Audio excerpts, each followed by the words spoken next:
Come home early. Our son got injured and is in the hospital. I'm on a business trip. Don't talk nonsense." The voice on the other end of the line was my husband, the father of our dear son. I was hoping to get him to come home because it was an emergency. When Jim realized his father wouldn't be coming, he put on a sad face. But in the next moment, he pointed at the television with a surprised look. "Look, it's Dad. He's home." Turning to the television, I couldn't believe what I was seeing. My name is Donna, 32 years old, living an ordinary life with my husband and son. Mike and I met through work. We were from different companies but often collaborated as business partners. After he asked me out, we dated for 2 years and got married when I was 27. Shortly after, I got pregnant, took maternity leave, and gave birth to our son Jim. I returned to work last year when Jim started daycare. Since Jim was born, the time Mike and I spent as a couple has drastically decreased, and that's been a concern for me lately. We used to go on a lot of dates. It's a bit lonely, but I guess it's a happy problem to have. After all, our child is the most precious thing in our lives. We are more than blessed and happy. One day, while we were having dinner, Mike started a conversation. "Oh, that's right, Donna. I have a business trip this weekend." "A business trip? On a 3-day weekend?" "Yeah, it's unfortunate, but the client can't meet any other day." "I see. Working on long weekends, you must have it hard." "Yeah, I wanted to relax at home, but it's work, so I can't help it." Upon hearing our conversation, Jim, who had been listening intently, exclaimed, with a troubled expression and began to appeal to Mike. "Daddy, you have to work on your day off?" "Sorry, Jim, Daddy really has to go this time." No. You promised we'd go to the museum on our next day off." "We can visit the museum next time, Jim. I'll definitely take you next time." "Dad, you said that last time too, and we didn't go to the amusement park."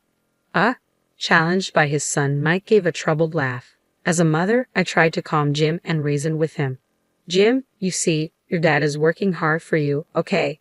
"For me?" "Yes, that's right. He needs to work even on his days off. Just this once, so we can go on fun trips with you." "So we can go on a trip next time." "Of course. Next time we'll definitely make him take us to the amusement park and the museum." "Yeah, Dad, you promise?" Seeing Jim happily stick out his tiny pinky to make a pinky promise brought a smile to my face. I didn't want to ruin the mood, but there were many other things about Mike's recent behavior that bothered me. First of all, the number of times he worked overtime has drastically increased. He used to finish work on time and come straight back home to spend time with us, yet recently he's only been coming home on time a few days a week. Today he happened to come home early, so we were able to have dinner together as a family. With Mike being home less, the majority of Jim's care has fallen onto my shoulders. I love Jim, and I don't mind taking care of him or doing household chores, but to be honest, there are times when I want to rant a bit. I don't want to doubt him, but is he really working overtime? Such unpleasant thoughts made my chest feel tight. To clear up my worries, I decided to talk to Mike after Jim had fallen asleep. He was watching TV with a beer in hand. I casually started the conversation. "Hey Mike, there's something I want to ask." At my call, Mike turned to me and said, "What's up?" It might be terrible to doubt my own husband, but nervously, I asked, "You've been working a lot of overtime lately. Is work really getting that busy?" "Well, yeah, I've been given more responsibilities. "I see, but you've also been going on more business trips, even on weekends and holidays. There are client schedules to consider, right? What's up, Donna? You usually don't ask about this kind of stuff." "Well, we've been spending less time as a family recently, so I was wondering if you could reduce your overtime." At that, my husband sighed, and his tone clearly showed his annoyance. "Donna, didn't you just say it yourself that I'm working hard for Jim's sake?" "Huh? I thought you understood, Donna. I'm doing my best for the family, so why are you being so selfish?" "Selfish? I didn't mean to be. Anyway, please don't interfere with my work. I'm not doing this because I want to." "I understand. I'm sorry." After this conversation, our relationship as a couple took a turn for the worse. In front of Jim, we pretended to be parents who got along well, but when we were alone, our conversations dwindled to a minimum. 2 weeks later, it was the first day of the 3-day weekend, and as planned, my husband left for his business trip. Since our conversation, he had been cold to me, but he acted differently that day. As he put on his shoes at the entrance, he looked apologetic and said, "I'm sorry, Donna. I know it's a holiday." It can't be helped. It's work. Yeah, but it feels wrong to leave Jim with you. When I get back, I'll help out. Don't worry about Jim. Thank you. All right, well, I'm heading out now. Okay. Have a safe trip. As my husband left the house with a wide smile, I couldn't shake the feeling that something was amiss. I forced myself to smile back, playing the role of a good wife. The next day, Jim said, I want to go somewhere, so we headed to a nearby shopping mall. We did some shopping and decided to have lunch. Just after leaving the restaurant and heading to the parking lot, a group of elementary school students on bikes crashed into me and Jim at full speed. We both ended up falling to the ground. I twisted my ankle, but my son Jim was having trouble getting up. Jim, are you okay? I rushed over and called out to him. Jim started crying out loud, Mommy, it hurts. Where does it hurt? Can you stand? My foot hurts. I can't stand up. Oh no, it's swelling up terribly. The way he fell must have been bad. His ankle was visibly swollen. From the looks of it, it was probably broken. I gently helped him sit up and rubbed his back. The elementary school kids who bumped into us looked stunned and dazed at the scene.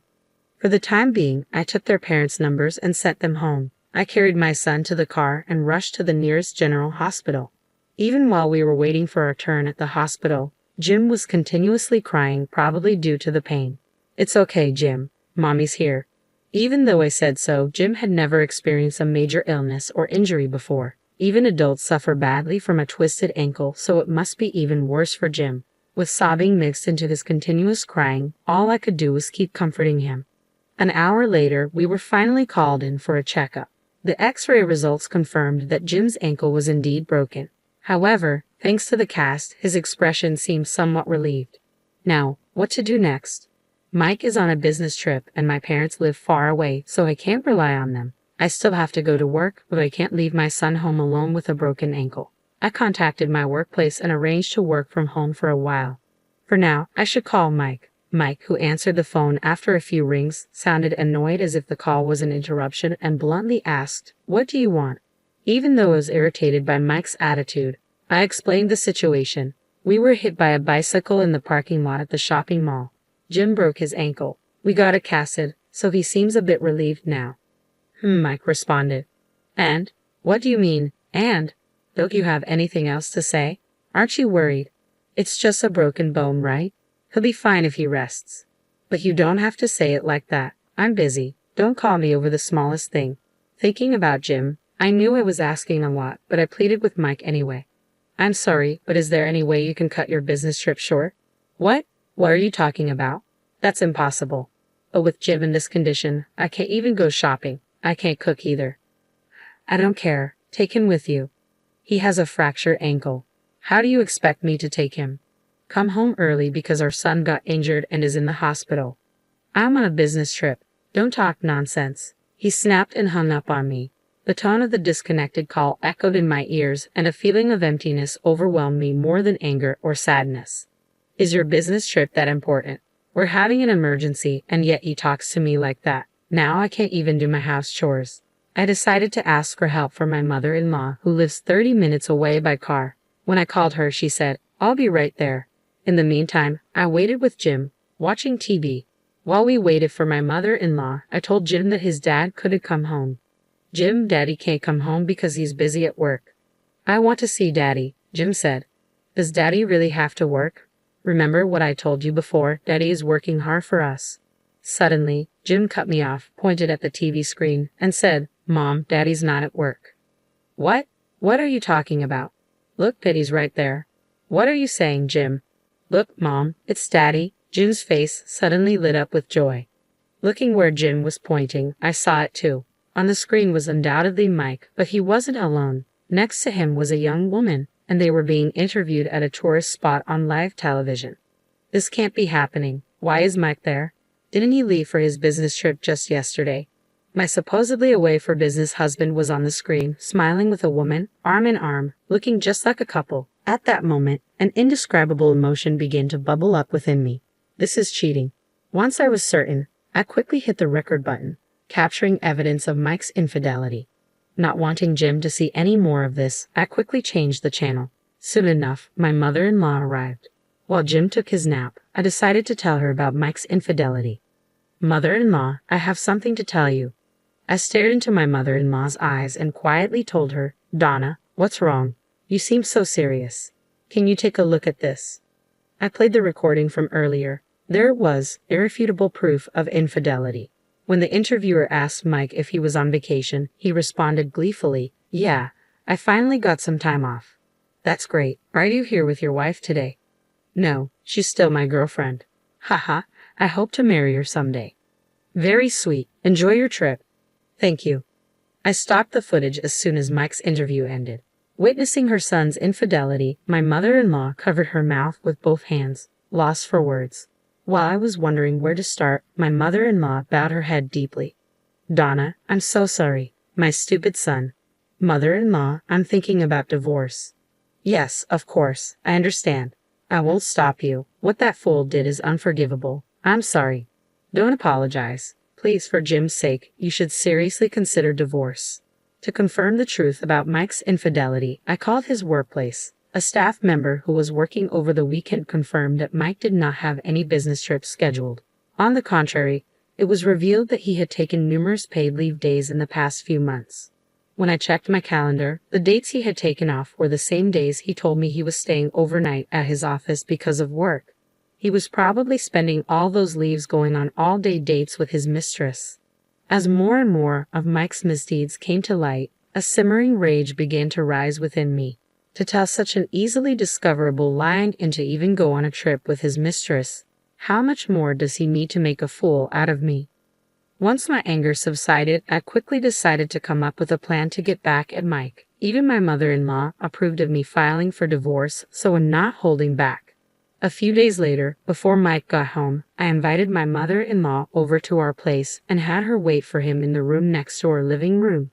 I couldn't let Jim witness this mess, so I left him with his grandfather at my in-laws' place. Unaware of anything, Mike returned home and appeared before me with a big smile on his face. I'm home. I got you guys some souvenirs. Mike held out a box of sweets, but there was no way I would be deceived by such a thing. I slapped away the box of sweets he had offered and coldly said, Did you enjoy your trip with your mistress? Ha! It's impressive, isn't it? Buying souvenirs for your family from the place you went with your mistress. When did you get so bold? Hey, Donna, what are you talking about? A trip with my mistress? Don't play dumb. I don't know. I have no idea what you're talking about, was all he repeatedly said. Suddenly, my mother-in-law appeared from the room next door, unable to bear it any longer. Even before I gave her the cue to come out, she briskly approached Mike and slapped him across the face. To the stunned Mike, she spat out angrily, What do you mean, business trip, you fool? What? Mom, what's going on? I just went on a business trip. Huh, can you still say that after seeing this? My mother-in-law slowly grabbed the TV remote and played the clip from Mike and his lover's interview. Seeing this, Mike's face turned ashen. His mouth opened and closed with no words coming out. The souvenir Mike had brought back was right from the shop that appeared in the clip. There was no more room for excuses. Perhaps realizing that he couldn't lie any further, Mike bowed deeply in apology right on the spot. His eyes were filled with tears as he began to apologize to me. I'm sorry, Donna. I thought it was just a fling. I'm not serious about her. So what? I'm supposed to let this slide because it was just a fling? Oh, that's not. But believe me, you are the one I love, Donna. Even after being confronted with all the evidence, he was still trying to deceive me with his shallow words like, I love you. I was thoroughly disgusted by him. I slammed the divorce papers in front of him. I love you. Quit messing with me. Do I still look like a fool to you? Our son got injured and you still lied to go on a trip with your mistress. Unforgivable. You make me sick to my stomach. Donna, please just calm down. Shut up. I have no trust in you anymore. I can't continue living with a deadbeat like you. You are nothing but a waste of my time and energy. Sign those papers right now and get out of our lives, you jerk. Finally realizing the gravity of the situation, Mike burst into tears. He repeatedly apologized, but I ignored him. In the end, under pressure from his mother, Mike reluctantly signed the divorce papers. Subsequently, we divorced. Of course, I gained custody of our son Jim. I claimed compensation from Mike and his mistress and returned to my parents' home. Mike was disowned by his parents, and from what I've heard, he was never allowed to set foot in his parents' home again. Since Mike initiated the affair when his mistress was asked to pay compensation, she exploded in anger and exposed the relationship to everyone at their workplace. As a result, Mike was demoted to a dead-end department, and the woman, who had been a temporary employee, was let go and dismissed from the company. Mike's salary dropped significantly, and now he seems to be just getting by. He probably won't have the luxury to entertain women in the future. As for me, I am living a peaceful life with Jim at my parents' home. I haven't explained the reason for parting with Jim's father to him yet, but I know that one day I will have to talk about it. Until then, I want to cherish my time with Jim.